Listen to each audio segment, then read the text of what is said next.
What is up, everyone? This is SwordKing090, and this is going to be Operation Bedrock number 158, 158th episode of the series where my friends and I, we're going to be mining the entire world until there's nothing but bedrock left, except for the floor, of course, because we need something flat to walk on. We still got a lot of work to do within the last 3 layers, but that is fine because I'm going to be placing down beacons today. I had to take the time to mine up all the beacons. I've already placed 3 so far, and now I got to place a little bit more. And I thought I actually had 15 beacons, but it turns out I only had 12. That there's 3 over there set down, 3 right there, and then I got another 6 right here. So currently I only have 9 beacons to actually use in the quadrant, but that is fine. That is fine. That if I get more beacons, actually I got 18 more beacons to use. The only thing I really gotta have is the iron blocks or the gold blocks or even perhaps the diamond blocks. I just gotta have a lot of more blocks to actually place all those beacons down. But in a beacon type of scenario where when I say beacon, I mean like the full beacon, the full 4 pyramid beacon, because I want to get Haste 2. Haste 2 with efficiency 5 makes mining a lot faster and a lot easier. Yes, I could actually do a 3x3 beacon and have Haste 1, but Haste 2 is actually a bit better. It's a little bit faster, and I'm still not too sure whether or not if I should really actually do like 1 layer beacon with Haste 1 all the way or have the Haste 2. I'm not too sure exactly. That either I'm going to go for more efficiency or that I'm going to have more quantity. I just don't know. If you guys want to help me out here, let me know in the comment section below. What should I do? Should I just do the simple 3x3 beacons or just have the 4 pyramid beacons all the way through? So that is going to be a deal. That's going to be an ordeal. I really hope that I could actually sort this out later on. But we still got a lot of work to do. My god, look at all this gold. I can't believe I left that there. Eventually it's going to be mined up. One thing I did decide though is that I'm just going to mine resources as I find them. I'm not going to really put them all in the chest because I've already done that with one of the other quadrants and pretty accurate. I just don't really have to do it all over again just to prove a point, but you will find a lot of resources, at least 12,000 resources within a quadrant of the 3 layers. Also, just bit of 2 more layers because sometimes you find resources within the bedrock level and in the roof. So you do find a lot of resources and we're good with that. I really don't need to do all that over again. So to maximize the actual distance between beacons, well, definite. I don't know how you really gotta actually describe it. Or if you want to actually have it to where it's a little bit farther apart because you still get 8 seconds, I'm not going to really worry about that right now. I'm just going to go with a definite type of beacon setup where it's going to be 50 blocks exactly between each other. So what I do is that I have 46 blocks right here that it goes from the center beacon. It already goes from the center beacon, 50 blocks from the center. So we got 1, 2, 3, and 4. And then add in 46 right here, like from one end to the other end. Wherever it is going to end off from there, that's going to be where the beacon is going to be placed down. So here we go. We're just going to have to place all these blocks down and we're going to be good to go. I just really don't want to mess one block up. Just got to be careful. Don't want to have any gaps. I'm pretty sure I'm not going to have a gap anywhere. So I'm really good with this. I'm really good. I'm good. All right. So from here, this is going to be 51 and it should be where I'm going to run out soon. It should. Let me see. Oh, wait. Huh? Okay. Okay, right here. Right here. Unless that... There you go. So go right here. Oh, no wonder, because I was at the half block mark. It was going a little bit closer, then that was the deal. So, yeah. This is block number 51, and now that the reach of the beacon is no longer prevalent right there. So, I'm going to have to place a block here, and we're going to have to set it up right here. This is block number 51 and we're good to go. If I were to go within the netherrack area, netherrack, whatever. Netherrack makes nether brick. If I were to go in the nether brick area, then that's where the effect of the beacon is gonna happen, like this right here. Alright, now we're moving on. Gotta actually start putting all this right here. And right now, I don't have any levels to actually repair my efficiency 5 pickaxes, so it's gonna be slightly slower today. I apologize, but I'm gonna try to get more of the levels as I go along here.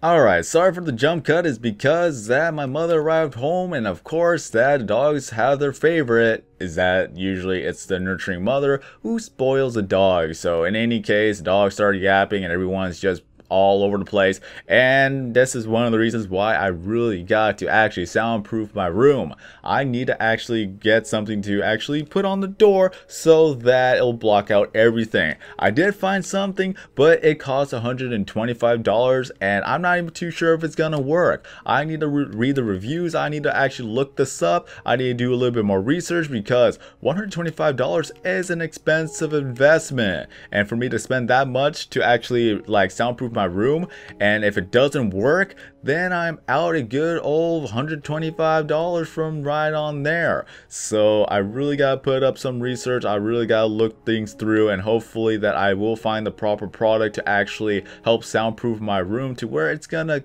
pretty much kill all the noise. So that's gonna be an ordeal. We got 1, 2, 3, 4, 5. Let me see, 1, 2, 3, 4, 5. Okay, so once I actually get that all set up, it's gonna be good, it's gonna be nice, and I'll have some peace and quiet to not have to worry about things going through the door, and as well as things going through the window, especially with all the cars just drive on by throughout the busy day, especially when the school week is here and people gotta go to work or people gotta go to school, people picking up kids from school, the kids yelling their heads off whenever they walk down the sidewalk. It's just a big old mess that it's gonna be a thing that I pretty much forgot about. I honestly forgot about all of that, and now that the school year is right here, everyone's gonna be making a lot of noise. So yeah, I really gotta soundproof my room, and once that's done and over with, then I could have the peace and quiet to actually work on the videos without worrying about whether or not if there's gonna be a loud car or yapping dogs in the background. So let's see how much this is gonna cost me. Let's see how the investment is gonna go, and I really hope it does work. But one thing's for sure, that the outside is really what I'm concerned about because of all the loud cars and all the loud noises that really happen outside more often than not. The one thing I was grateful for is that in the Banjo-Tooie Let's Play is that there was a car screech, and it turns out that there were 2 people that were actually running away from the cops. And what has happened is that they went through the corner a little bit too fast, and then yeah, they hit the side of my truck. I got a scratch on there, and then they actually ditched the car. First of all, the passenger actually jumped out of the truck to actually get away, but of course, jumping out of the truck at a good speed, you're really not gonna actually just gracefully be on your feet. The guy fell, and then he hit his head on the asphalt. That was an ordeal, and then the guy actually ran off, or the driver ran off with the keys still in the ignition. At least he had the decency to actually park the car, otherwise then the truck would have gone through my neighbor's fence and possibly into the house. That would have been even more damage. But at least that he actually parked on top of the sidewalk and ran out and tried to hide in one of the neighboring houses. That we actually had a police perimeter around the area for a good 30 minutes while they were looking for the guy. So that was one thing. And then another thing that really happened to my truck that I actually posted on Twitter and Facebook a while back, a year ago, that there was another guy who was actually running away from the police, that all it was a simple traffic violation. But the guy decided to actually do a little bit of, I'm going to try to get away from you. So he drives off fast, and then while turning really fast in one of the corners, he hits my truck. We heard a loud bang, and then I went outside to investigate. It was about a good 10 minutes after the cops actually, they were literally pretty much behind him after he tried to, well, let me get into, like, let me pace myself here.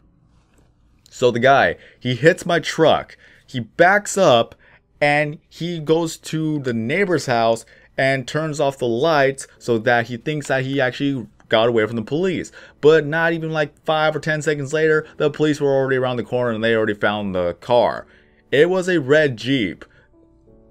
You were not gonna really hide away from a cop that easily. Like, it was literally the only red Jeep in the neighborhood. So, surprise, surprise, they caught him. The only thing that the police kind of failed to do was that they didn't actually search the perimeter to see whether or not if he actually caused some damage. Because after like 10 minutes of them interrogating the guy, that I went outside, I checked out my truck, and there was already a dent in the bumper, and the wheel was off its actual, is it the axis, I think? I'm not really too sure. Is that the wheel was actually off the rim. I've actually have pictures. If I could actually find them, I'll post them up on the video screen right now. So that was a thing that I had to deal with. I told the cops, like, he hit my truck, follow report. So after that, the more interrogation was on. And it turns out that the guy was fleeing away from the police because he actually had drugs on him. I'm not too sure if he was on drugs, but is that he had drugs on him. And the way that he was acting just led me to believe that he was still on drugs, because whenever the cops actually asked him about this, and this, like, did you know that you hit the guy's truck? He didn't even answer. It's like, dude, if you look at the side of your vehicle, there's already some white paint on your Jeep. And as well as that, when you look underneath the bumper, there's red paint on the bumper. And again, you literally have the only red vehicle in the neighborhood, so yeah, put the two pieces together, you definitely hit my truck, and apparently he just didn't want to self-incriminate him. And one of the things that we had to deal with was that we had to call up the lawyer and all that other stuff, and we actually made a deal with him that all he had to do was just pay $1,000 and we will forget about it, because the fact of the matter is that we found a mechanic that was willing to actually fix the bumper and do a little bit of a paint job on the truck for a good $1,000. That's all he had to do. He said that he would call us back. Surprise, surprise, 2 weeks later, he didn't call back, and then my father said, just screw him. I'm going to go ahead and just actually press charges on him. And then that $1,000 turned into $2,700. Yep, nearly 3 times the amount that he actually had to pay for. So that was a deal, that was an ordeal, because if we didn't actually say anything about it then, and if there was an actual final ruling on the matter at hand, then we couldn't even say anything about the truck, because that it was never brought up in court. So you actually had to bring up the evidence, you had to bring up the actual facts onto court. If it hasn't been said, then there was nothing we could do about it. So at least we said something about it, and now he has to pay 3 times as much, and now I have a brand new bumper a year later, and then we're still going to get some money from the guy, so that whatever money that we get from him is going to be money used for the house or things that we need. So that was the deal, guys. That was the deal. I know I went off topic with the whole thing, but I just wanted to say this right now for those who don't know. All I can tell you is that if someone ruins your vehicle and they're not going to pay for it, you make them pay for it. So, through the legal system, of course. Through the legal system. So that it will be documented, and then it will actually carry on with him for the rest of his life, I presume. And here's the thing. He actually lives a few blocks away from us. Good to know. We already knew where he lived and all that stuff right there. And pretty much every day is kind of like a reminder, like, hey, this guy, he lives over there. At least he's actually respective, or what's the word for it? I don't know the word for it. At least that it's pretty much like a mutual agreement that we're not going to actually see each other. Even though we live blocks away from each other, we know where we actually live. Nothing else is said and done. Thing has been done, and it's kind of been dropped. Even though I kind of brought it up on this video, but you know, it's still a thing to actually think about these days. It's like you just don't know what's ever gonna happen until it actually finally happens. So what does this have to do with all of this stuff that I've been saying today about the Operation Bedrock and Operation Dome? Or not Operation Dome, mainly Operation Bedrock. Nothing really. All it is that this is a platform where I'm able to actually make a video and do a commentary while actually doing some work in the background. So at least I have something rather than just talk about Minecraft all the time. Because there's only so much you could actually say about Minecraft. So making Operation Bedrock and also Operation Dome, I had to bring that up because I've already said it. It's just mainly a little bit of vlogs of what's been going on with my life, what I'm thinking about, what's been going on, and all the things like that, while I'm still working on the series in its own. Because otherwise it's just going to be me mining blocks, and without commentary, it'd just be a little bit more boring. So I try to make it interesting to where that I talk about one thing or another. And if you guys have anything for me to talk about, let me know in the comment section below, and I could probably bring it up next week. So that could be a thing. Okay, now it's time to actually go into the ceiling. Well, not the ceiling. Well, it's going to be a little bit dark. I'm going to try to adjust the gamma as bright as it can be so that you can actually see. So that right now I'm literally in the dark while you guys can actually make out what it is that I'm doing right here. Of course, I'm digging straight up, which is a very dangerous thing to do, because is that if you find lava and if you don't know how to react quick enough, You'll be drowning in lava. You'll be swimming in lava. You'll be cooked in lava. And that'd be bad because I have a little bit of good stuff that I have something to lose. And of course, there's going to be a power spike while I was making the commentary. Yeah, you just never know what's going to happen. So, yeah, a power spike happened because of the air conditioner. That it takes a lot of power. That the HD PVR takes a lot of processing power. So, if there's an excessive amount of power, it's going to cause it to shut down for a brief moment. It happens. So what I have to do is that I had to actually load up the software again. It's gonna recognize it, and soon enough you're gonna actually see the whole thing. It's gonna be kind of awkward. Oh wait, I could actually place a torch down, but I'm gonna let you guys see this first. Okay, so let me see. Let me type it up again.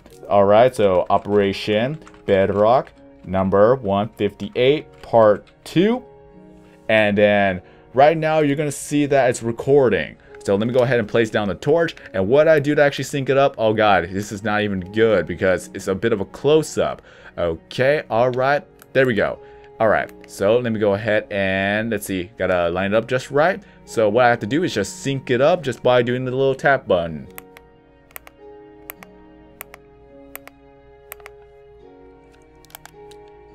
And that's how I actually sync it up. That's how I always sync it up within every video. It's very, very useful if you actually do live commentary and you have 2 different tracks, then you could actually use that method to sync it up. You're just gonna have to listen to it and put it on point where it's gonna be on the frame. So from there on forth, I have everything synced up. Just go ahead and jump, a little bit of close-up right here, just do a little bit of dance. Anything that I do, it's already going to be synced up and you're good to go. And the reason why I actually go ahead and use the live commentary without, well, how do I say this? I use Audacity for the live commentary. So the reason why I have separate tracks is because that I could actually focus, well, how do I say this? Right now my mind's all over the place because, yeah, the whole distraction thing. Okay.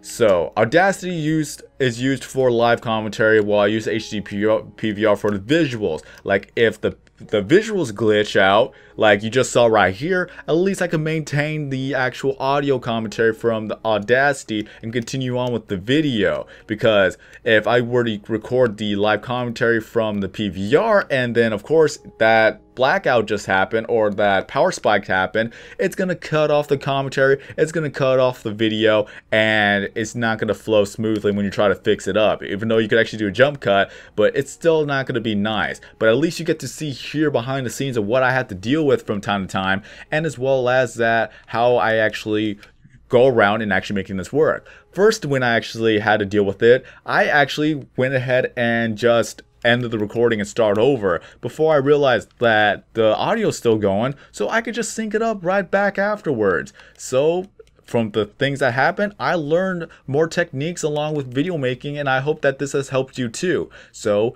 get Audacity. Audacity is pretty good and it's a free software to where you'll be able to actually do live commentary, as well as that you're able to work with the video. You actually are able to edit the audio however you want to do so. What I do is that I remove the background noise so that it's gonna be more crisp and more clear and more understandable, rather than you hear the fan going on in the background or you hear a lot of dead noise when that. The best way to actually explain dead noise is that if you were to listen to a live stream, when a person's not saying anything, you hear everything. Like you hear all the little bit of a static type of deal in the background, and at times it does get a little bit of annoying. So I'm trying to actually cut all that out, especially when I'm going to do some live streaming pretty soon. And I really hope it's going to work well. If it doesn't work well, then I'm guessing that it's okay, because at least it's not going to be so excessive.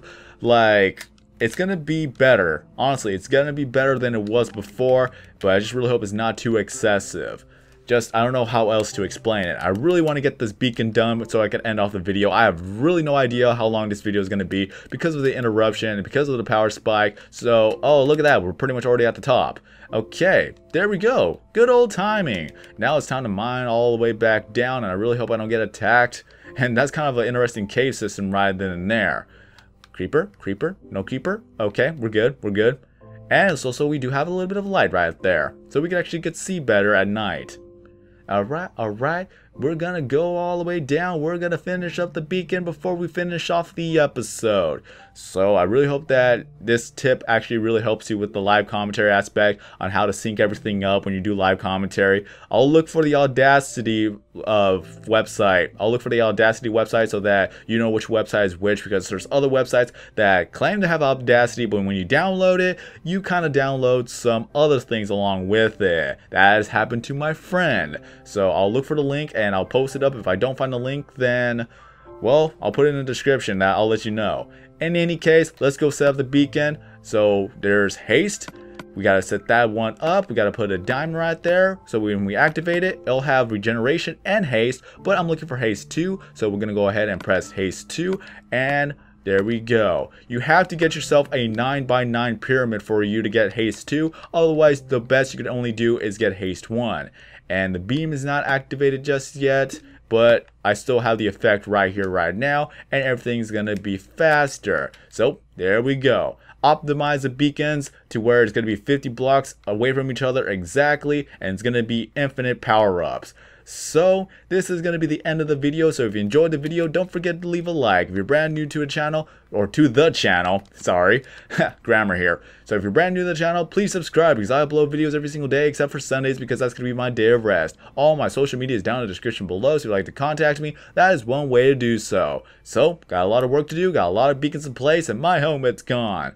But that is fine. This is going to be the end of the video. Something interesting happened, and I was able to help you guys out with Audacity and how I actually make my videos. Until then, have a great day, everyone. I'm SwordKing090, and as always, I will see you in the next video.